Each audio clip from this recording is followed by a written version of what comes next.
โอ้ย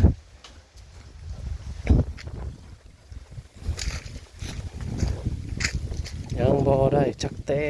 มหากันบ่พออยู่โอ้ไก่น้อยหู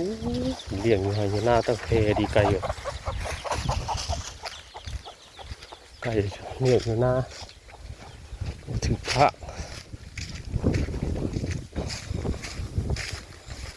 เลาะหากันจะไปอยู่ทางใดไม่ได้ไปไกลมันเลาะเที่ยวนี่แหละเที่ยวบ้านนี่แหละมันนี่บ้านก็มีทั้งงานดองงานบุญงานกินเลี้ยงเสียงสนั่นอยู่ใช่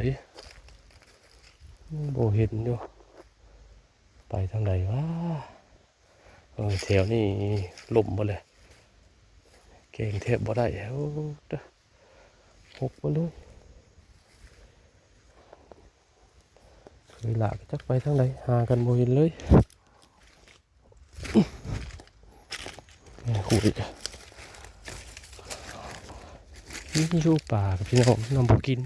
จังใดบ่มานแล้วมันนี่แกงอีกก้อน